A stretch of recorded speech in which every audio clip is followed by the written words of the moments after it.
চেষ্টা করতেছে। মেয়ে আসছে তাকে আলাদা করে ফেলতেছে, হাজব্যান্ড থেকে আলাদা করে ফেলতেছে, সিস্টেমেটিক্যালি ঢুকে আলাদা করে ফেলতেছে, তার উপর নির্যাতন করা হচ্ছে। বিবস্ত্র হয়েছে 3 থেকে 4 জন।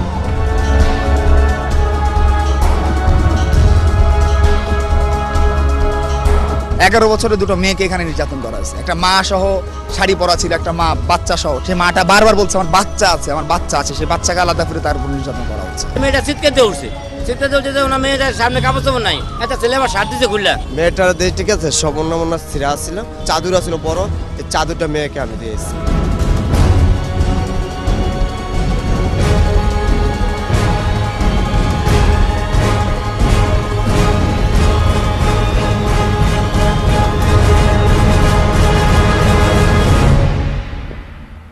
চলুন সূত্র মিলাই, সমীকরণের সূত্র। ঢাকা বিশ্ববিদ্যালয়ের টিএসসি সোহরাওয়ার্দী উদ্যান যৌন হয়রানি হামলার সমীকরণ শুনেছেন নিশ্চয়ই। পয়লা বৈশাখে বর্ষবরণ উৎসবে দলে দলে পুরুষ উৎসবে মাতোয়ারা নারীদের উপর যৌন হামলা চালিয়েছিল। পুলিশের ক্লোজ সার্কিট ক্যামেরার 1 ঘন্টার ছবিতে অন্তত 25টি সুসংগঠিত যৌন হামলার ছবি প্রমাণ মিলেছে। সমীকরণ মেলাতে জানা জরুরি প্রশ্নের উত্তর। প্রশ্ন নাম্বার 1, আসলেই কি যৌন সন্ত্রাসের ঘটনা ঘটেছিল? যৌন সন্ত্রাস বলছি, হামলা বা নিপীড়ন নয়, টুকে রাখুন। প্রশ্ন নাম্বার 2, কারা ঘটালো সেই হামলা? ছাত্রদল, ছাত্রলীগ নাকি দাড়ি জিন্স? টুকে রাখুন। প্রশ্ন নাম্বার 3, শুধুই কি মজা লোটার জন্য বিচ্ছিন্ন হামলা নাকি হামলাকারীদের ভিন্ন কোনো উদ্দেশ্য ছিল? কি বলছে হামলার ধরন আর ওই যে বিবস্ত্র করার ঘটনা? আসলেই কি কোনো নারীকে বিবস্ত্র করা হয়েছিল? পুলিশ নাকি বলছে তেমন ঘটনা ঘটেনি, কিন্তু যার হাত ভাঙলো, যারা ডেকে আনলো পুলিশ, তাদের সামনে একের পর এক হামলা, নারীকে বিচ্ছিন্ন করে নিপীড়নের ঘটনা। আর ওই যে ক্লোজ সার্কিট ক্যামেরায় যাদের দেখা যাচ্ছে রীতিমতো নাকি দলের নেতারা পুরো এলাকা রেকি করে হামলা নিয়ন্ত্রণ করেছেন, রক্ষা করেছেন হামলাকারীদের পরিকল্পিতভাবে। অভিনব নাকি তাদের কৌশল, টার্গেট ঠিক করেছেন, আগে থেকেই ঝাঁপিয়ে পড়েছে টার্গেটের পর, পুরো চক্র করে ঘটানো হয়েছে যৌন সন্ত্রাসী হামলা। আসলে কি তাই? এবার মেলাবো সেই সমীকরণ। এমন ভিড়ে যাদের যাবার অভিজ্ঞতা আছে, বিশেষ করে যারা মেয়ে, তাদের তো অজানা নয় কেমন করে নিপীড়ক পুরুষের হাত মেয়েদের গায়ে উঠে। আর এও বহুকাল ধরেই জানা, আপনার পোশাক যাই হোক না কেন, যত বয়সের হন না আপনি, নারী বা ধনী দরিদ্র মধ্যবিত্ত, নিপীড়কের হাত ছাড় দেয় না ছাত্রী, গৃহিণী, স্ত্রী বা মাকে। সবার অগোচরে হাত চালিয়েই আবার উদাস হয়ে আকাশ দেখা বা বন্ধুর সাথে কাটমারা। খুব কম ক্ষেত্রেই নিপীড়ক ধরা পড়ার মতো পর্যায়ে যায় বা আক্রান্ত মেয়ের বন্ধুরা প্রতিরোধ না করলে তাদের পার পেয়ে যাওয়ার সংখ্যাই বেশি, বিশেষ করে ভিড়ের পথে। আর সবচেয়ে বেশি সংখ্যার অভিজ্ঞতা নারীর নিপীড়িত হবার। আর তাই যখন বর্ষবরণে যৌন হয়রানির ঘটনার খবর এসেছিল, চমকে উঠিনি, অপেক্ষায় ছিলাম ছবির প্রমাণের। কারণ আগের কয়েকদিন তো খবরের শিরোনামে দেখেছি নিরাপত্তার বহর, জানাই ছিল পুলিশের ক্লোজ সার্কিট ক্যামেরা পোতা আছে নানান জায়গায়। সেই সুযোগ চূড়ান্ত হয় যখন সহকর্মী জেমসন মাহবুব পুলিশ সূত্রে পাওয়া ক্লোজ সার্কিট ক্যামেরার ভিডিও ফুটেজ নিয়ে হাজির হন নিউজ রুমে। সেই ছবি চলুন দেখি। ঘড়ি বলছে সময় তখন 18টা, মানে 6:22:27। একেবারে নিরীহ বিকাল, সন্ধ্যা হয় উৎসবের বিকাল। প্রায় রঙিন ছবিতে দেখা যায় পথ চলতি মানুষ, উৎসবেই মাতোয়ারা। এমনকি ডিউটিতে আছেন পুলিশের এমন সদস্যরাও গা ছাড়া, নিজেরাও অংশ হয়ে উঠছেন আয়োজনের সুবিধা মতো। এর মধ্যেই সূত্র হিসেবে আমাদের নজর কাড়ে এই রকম ছোট ছোট দলগুলো, যাদের চলনে উত্তেজনা। এইরকম সকল দলের সাথেই আছে ভুবুজিলা নামক সেই মরণবাসী। ক্লোজ সার্কিট ক্যামেরায় শব্দ ধারণের সুযোগ নেই, কিন্তু শব্দ রয়ে গেছে মানুষের কানে, মগজে। তো আমার ভাগ্নি ছিল, মানে ভিড়ের মধ্যে পড়ে গেছে, আমার ভাগ্নিও কিন্তু চিৎকার দিছে, আমার ভাগ্নির মানে ই করছে, হাত কিন্তু গেছে। তো আমি ওইটার থেকে বুঝতে যে ভিড় পাইলেই ছেলেরা মেরে দেয়, বকাটা ছেলেরা মেরে দেয়। এটা আমার অভিজ্ঞতা থেকে আমি বলতেছি যে হ্যাঁ, ভিড় পাইছে, করছে। বাঁশির কারণে কিন্তু সেই মেয়ে চিৎকার কিন্তু আমার কানে এসে পৌঁছায় নাই। যারা বুবুজেলা বাজালো, কি ঘটিয়েছিল তারা? আর খুঁতখুঁতে মন যাদের, তারা হয়তো ভাবছেন বুবুজেলা এলো তো এই সেদিন, তার আগে কি উৎসবের ময়দান, রাস্তা, ঘরে কোথাও নারী নিরাপদ ছিল? আর ওই যে ক্লোজ সার্কিট ক্যামেরার ছবি, তাতেও তো মিলছে না কোনো সূত্র। সহকর্মী সাজিদিন রিওয়াইন্ড ফরওয়ার্ড মানে আগ পিচ করে শকুনের চোখে দেখেছেন ঘটনার ছবি। বারবার বহুবার সেই ছবি দেখেও শনাক্ত করা যাচ্ছিল না হামলাকারীদের, বোঝা যাচ্ছিল না হামলার ধরন, কৌশলী বা কি। এই সময় জরুরি ক্যামেরার অবস্থান ধরে ঠিক এই জায়গাটির মানচিত্র বুঝে ফেলা। ঢাকা বিশ্ববিদ্যালয় টিএসসি, তার সামনে শহীদ রাজুর স্মরণে বিশাল গোল রাজু ভাস্কর্য। টিএসসি বরাবর রাজুকে পেরিয়ে রাস্তা চলে গেছে শাহবাগ, একপাশে সোহরাওয়ার্দী উদ্যান আর অন্য পাশে ঢাকা বিশ্ববিদ্যালয়ের লাইব্রেরির পেছন ঘেঁষা পথে মিলন স্মৃতিস্তম্ভ। এই মিলন স্মৃতিস্তম্ভ থেকে রাজু চত্বরের মাঝের রাস্তাটি আপনি দেখছেন ক্লোজ সার্কিট ক্যামেরায়, এবং এইখানে ফুটেজের আবিষ্কার দম বন্ধ করে দেয় সহকর্মী সাজিদিনের। ভাবুন, আপনি সেই উৎসবে হয় ডানে যাবেন বা বামে, সামনে পেছনেও হতে পারে, আর যদি থামেন তবে কেনাকাটা, বন্ধুর জন্য অপেক্ষা, উদ্দেশ্য তো থাকবেই। কিন্তু এই যে দেখুন, সাদা পাঞ্জাবি, বেশ উঁচু লম্বা, মাথায় চুল কম মনে হচ্ছে, মুখে দাড়ি, তাকে তো বারবার দেখা যাচ্ছে। আবারও বিবেচনায় নিতে চাই খুঁতখুঁতে মনের সেই মানুষদের, যাদের ঠোঁটে এখন বাঁকা হাসি। ভাবছেন ক্যামেরার সামনে ঘোরাঘুরি করলেই কি তিনি নিপীড়ক? নিশ্চিত প্রমাণ অবশ্যই আছে, সেই সূত্র মেলাবো সমীকরণে। কিন্তু ওইদিকে তো হামলা শুরু হয়ে গেছে। দর্শক খেয়াল করুন, মন দিয়ে খেয়াল করুন, আমাদের অনুভূতি হয়েছে হাত পা বাঁধা, কারণ বাক্সটি এই ফ্রেমে আমাদের বোকা বানিয়ে রেখেছে। কিন্তু পরিষ্কার এই ফ্রেমের বাইরে ঘটছে ঘটনা। মানুষের চোখ, আতঙ্ক আর মানুষের ছুটে আসা পরিষ্কার বলে দেয় ফ্রেমের বাইরেও ঘটছে বহু কিছু। আর ফ্রেমের ভেতরে প্রথম ঘটনাটি দেখতে পাই যখন ক্লোজ সার্কিট ক্যামেরায় ঘড়ির কাঁটা 18টা বেজে 49 মিনিট, অর্থাৎ 6টা 49, অর্থাৎ আধার নামতে শুরু করেছে।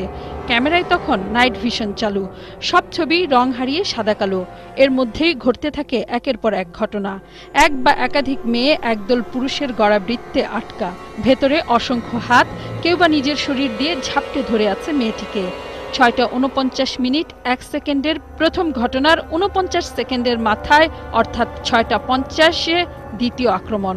এই আক্রমণ চলে টানা 2 মিনিট। এর পরের প্রতি মিনিটে 7টা বাজার পর পর্যন্ত একের পর এক ঘটনা ঘটতে থাকে।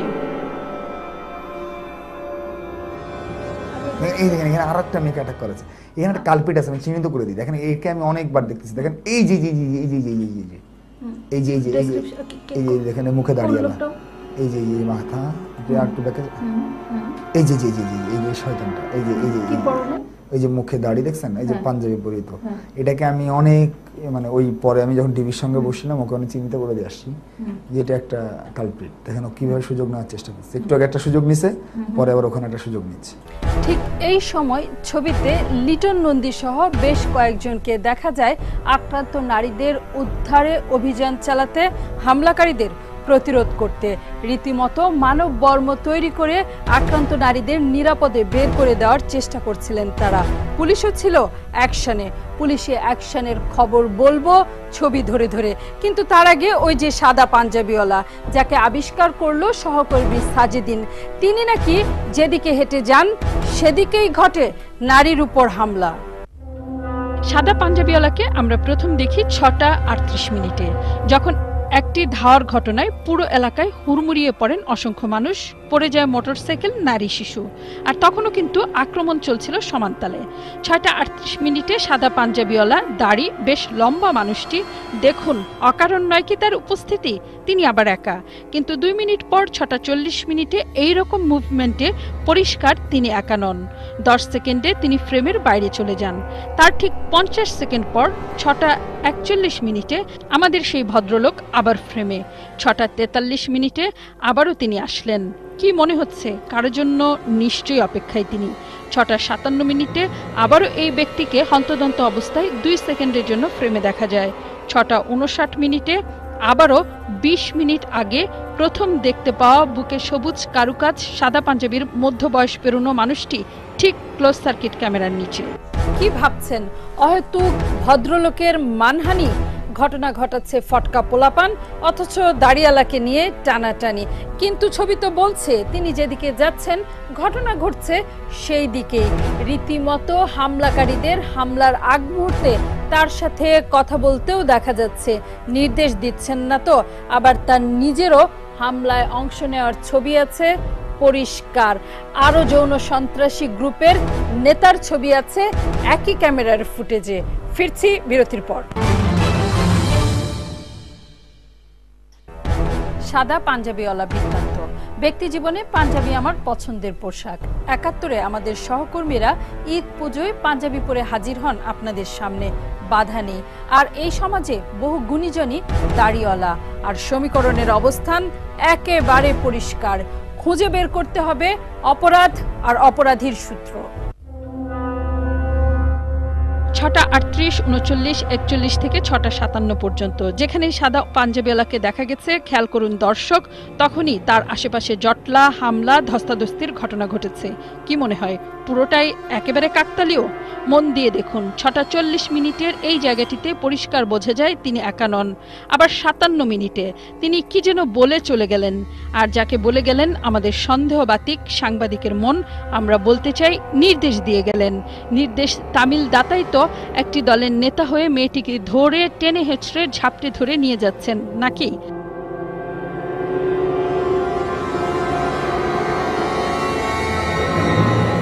আপনি এবার বলতে পারেন তিনি নিজে তো কোনো হামলায় অংশ নেননি। জবাব আছে এই ছবিতে। খেয়াল করুন, দুই মেয়ের মাঝখানে ঢুকে যে নিপীড়নকারী তিনি তো সেই একই ব্যক্তি। এবার হামলার ধরন আর হামলাকারীদের পরস্পরের যোগ সাজশে একে অপরকে রক্ষার কৌশল দেখবেন, চলুন। লিটন নন্দী নিজের রাজনৈতিক সতীর্থদের ভূমিকা দেখিয়ে বারবার সেখানকার পরিস্থিতি পরিষ্কার করবার চেষ্টা করছিলেন। এই পুলিশ পরে গেছে, এই দেখেন একসাথে। হ্যাঁ রে, এই মেয়েটা দেখেন খুব মারাত্মক হয়রানির শিকার হয়েছে। এই মেয়েটা এই যে এই হাইনার দলগুলো, এইগুলো চিহ্নিত করেন তো। এইগুলা কি হলো প্লে দেন, তারপরে কি হলো যে ৩টা মেয়ে একটা ছেলে, দেখেন একটা যে মারতেছে, ওই যে ধরছে একটাকে, আমি বললাম না। হ্যাঁ, যেমন ধরুন সাদা দেখা যাচ্ছে, কিন্তু শার্ট পরা গায়েগতরে বড়সড় এই মানুষটি সবাইকে ঠেলে সামনে এগুচ্ছেন। আর তার পাশে লাল গেঞ্জির যুবকটিও আছে আমাদের সাথে, নজর কারণ গলায় গামছা। পাশের রিক্সা থেকে ঠিক তরুণ তরুণী বুঝে গিয়েছিলেন কি ঘটছে। আমরাও চুল ঝুটি দেখে ভিড়ের মধ্যে আটকে পড়া নারীর খোঁজ পেয়েছি। আর সব ভেঙে চুরে সর্বশক্তি নিয়ে নারীকে ধরতে ছুটছে যে অসংখ্য হাত, তার মধ্যে আছে লাল গেঞ্জি গামছাওয়ালা। পাশে সাদা শার্টের বড় গতরের মানুষটি, তিনিও হুড়োহুড়ির অংশীদার। কখনো মনে হচ্ছে তিনি হামলাকারী, কখনো রক্ষাকারী। কিন্তু খেয়াল করে দেখেন তার পাশে থাকা লাল গেঞ্জি কিন্তু পরিষ্কার হামলাকারী। তিনি কিন্তু তাকে বাধা দিচ্ছেন না একবারও, একেবারে আরেক মাথায় মেয়েটিকে টেনে নিয়ে যাওয়া পর্যন্ত। আরও একটি ঘটনা দেখুন, ৬টা ৫৮ মিনিট ৩২ সেকেন্ড। নারীটিকে ২ হাত দিয়ে নিজের শরীরে চেপে রেখেছেন গেঞ্জি পরা জনৈক লোকটি। লিটন নন্দী শুরুতে বলছিলেন তিনি মেয়েটির সঙ্গী, কিন্তু হঠাৎ আমাদের নজরে পড়ে হামলার পর মেয়েটি যখন বেরিয়ে যাচ্ছেন তখন তো তার পাশে অন্য পুরুষ। এইরকম অন্তত ১২টি ঘটনা আছে এই ঘন্টার ফুটেজে। কিন্তু কি করলো পুলিশ? ৬টা ২২ মিনিটে দিনের আলোতে যে ছবির শুরুটা, সেইখানে আমরা পুলিশের দেখা পেয়েছি। তারপর কয়েক দফায় ক্যামেরার নিচে ঘুরঘুর করা পুলিশ, অনেকটাই উদ্দেশ্যবিহীন, কিন্তু ১ বা ২ জনের এর বেশি নন। এই জায়গাতেই টানা ২০ মিনিটের ছবিতে আবার কোনো পুলিশ টহল নেই এমনও ঘটেছে। তবে লিটন নন্দী ও তার সতীর্থরা যখন পুলিশ খবর দিয়ে আনলো, তখন কয়েক দফায় তাদের এমন লাঠিচার্জের তৎপরতা চোখে পড়েছে। তবে এখানেও ১ বা ২ জন। এর বাইরে সাদা কালো এই ছবিটিতে ওই যে আমাদের সাদা পাঞ্জাবিওয়ালা নির্দেশ দেবার পর যে হামলার ঘটনাটি ঘটেছিল, তারপর একজনকে পুলিশ ধরেও ছিল, যেখানে দেখা যায় শাহবাগ থানার এসআই সাইদুল হক ভূঁইয়াকে। তিনি যৌন সন্ত্রাসীকে শনাক্ত করেন, ধরেন। তারপর বারবার ছবি দেখছিলাম, সূত্র খুঁজছিলাম, কুলকিনারা অনেক কঠিন, অস্পষ্ট ছবিতে বারবার চোখ ঝাপসা হয়ে উঠেছিল। হঠাৎ উল্টো পথে হাঁটা দিলাম, আর তাতে নতুন এক যৌন সন্ত্রাসী চক্রের নতুন নেতার দেখা মিলল। ততক্ষণে ঘড়ির কাঁটা ৭টার ঘর ছুঁয়েছে। দেখুন টিএসসি বরাবর এইখানে ঘটছে হামলার ঘটনা। আক্রান্ত মানুষটি নিশ্চিতভাবেই নারী, আক্রমণকারী পুরুষিত, কিন্তু এইখানেও তো শক্তিশালী পেটানো শরীরের মানুষ আবার মুখে দাঁড়িয়ে, দুই হাতে চেপে ধরে মেয়েটিকে টেনে হিচড়ে নিয়ে যাবার চেষ্টা, আর অসংখ্য হাতের আক্রমণ, একই কায়দায় চক্র তৈরি করে আক্রমণ। রিমাইন্ড করে দেখবার চেষ্টা করলাম কোথায় থেকে উদয় হলেন এই নতুন হামলাকারী। অর্থাৎ তিনি এখানে দাঁড়িয়েছিলেন বেশ খানিকটা সময়, তার চারপাশে থেকে খেয়াল করে দেখুন দর্শক, তার সাথীরা এগুতে শুরু করলো। এক সময় তিনিও এগুচ্ছেন ঘুরপথে, নিশানা এক। রকেট সায়েন্স না জানলেও বোঝা যায় এইখানেও সমবেত হয়েছিল সাথীরা নেতার অপেক্ষায়। তারপর শুরু হয় ভয়ঙ্কর সেই হামলা। ছবি আরো বলে দেয়, দেখুন তার সাথে থাকা সবুজ পাঞ্জাবি, চিনে রাখুন, আবার দেখুন সবুজ পাঞ্জাবিকে, একই ব্যক্তি তো? কি বলেন দর্শক? ধরা পড়ে মার খাচ্ছেন। তার মানে শুরুর যে সাদা পাঞ্জাবির কথা বলেছিলাম, তার যেমন নেতৃত্ব, তেমনি আরেক নতুন নেতা এখানে বসে দাঁড়িয়ে নেতৃত্ব দিচ্ছিলেন। এইসব যৌন হয়রানি, বড় পত্রিকার ভাষায় নারী লাঞ্ছনা বা আমাদের ছবি দেখে মনে হওয়া যৌন সন্ত্রাস, যে নামে ডেকে বিচার হবে কিনা সেই প্রসঙ্গ এখানে থাক, কিন্তু ওই যে বস্ত্রহরণ প্রসঙ্গটি পরিষ্কার না হলে সমীকরণ তো মিলে না। আবার ছবি, আবারও ক্যামেরা, তবে প্রশাসনের ক্লোজ সার্কিট ক্যামেরার পাশে এবার ভিন্ন এক ছবি আমাদের হাতে, প্রফেশনালের তোলা ছবি। ছবি তোলবার সময়ই আটকে উঠেছিলেন তারা। মেয়েটির ছবি অস্পষ্ট করছে স্বাভাবিক কারণেই, কিন্তু আপনি তো গামছা দেখে চিনতে পারছেন নাকি? এই গামছাটি দিয়েছিলেন রিকশাওয়ালার একজন, মেয়েটির গায়ের কাপড় ছিঁড়ে যাবার পর তাকে ঢাকতে। আর রোকেয়া হলে ছুটে গেলেন যে মেয়েটি লিটন নন্দীর পাঞ্জাবি গায়ে জড়িয়ে, তাকেও তো দেখেছেন কেউ কেউ। মেয়েটা চিৎকার দিয়ে উঠছে, চিৎকার দিয়ে উঠছে, ওনার মেয়েটার সামনে কাপড় চোপড় নাই, একটা ছেলে আবার শার্ট দিতে খুললা। মেয়েটার দিয়ে ঠিক আছে, সমন্বয় ছিঁড়া ছিল, চাদর ছিল বড়, এই চাদরটা মেয়েকে আমি দিয়েছি। হঠাৎই এই মুহূর্তে ভিন্ন এক ক্যামেরার ছবি হাতে এসে পৌঁছেছে, পুলিশেরই ক্লোজ সার্কিট ক্যামেরা। পরিষ্কার করেছে আরো কিছু সূত্র, না বললেই নয়। যেমন যে সাদা শার্টওয়ালার কথা বলেছিলাম, যে পাশে লাল গেঞ্জির হামলাকারীকে পেয়েও তাকে প্রতিরোধ করেনি, তাকে দেখা যাচ্ছে আরো দুটি হামলার ঘটনায়। দেখুন মন দিয়ে।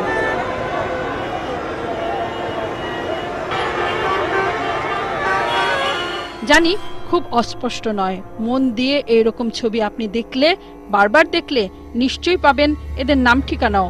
নিপীড়কের নাম ঠিকানা তো জানা জরুরি। দর্শক, এই হলো সমীকরণ, বহু ঘটনা, বহু ছবি, কিন্তু পরিচয় মিলছে না। বহুবার ছবি দেখেও জানা যায়নি কোন পাড়া মহল্লা সংগঠনের সদস্য হামলাকারীরা। বারবার গণমাধ্যমে হামলাকারীদের দেখিয়ে ছবি প্রচার পরও তাদের পরিচয়, নাম, ঠিকানা, তথ্য আমাদের হাতে এসে পৌঁছায়নি। তবে কি একেই বলে পুরুষতন্ত্রের সংহতি? কিন্তু নিশ্চিত জানি ছবি ধরে পরিচয় বের করা খুব জটিল কিছু নয়। যেমন ধরুন, এদের কারো নামে যদি পাসপোর্ট থাকে, তবে আমাদের বায়োমেট্রিক্স ছবি পদ্ধতির যে পাসপোর্টের ডাটাবেজে তথ্য আছে, তাতে এই ছবি দিলেই তাদের নাম পরিচয় বেরিয়ে আসবার কথা। সফটওয়্যার, আধুনিক ছবি শনাক্তকারী সফটওয়্যার খুব দুর্লভ কিছু নয় বর্তমান বিশ্বে। আর আছে আপনার অনুসন্ধানী চোখ, প্রতিরোধের মন। আমরা আছি আপনার কাছ থেকে তথ্য পাবার অপেক্ষায়। এই লড়াইয়ে আপনাদের পাশে, আপনাদের সাথে। দেখা হবে নতুন সমীকরণে।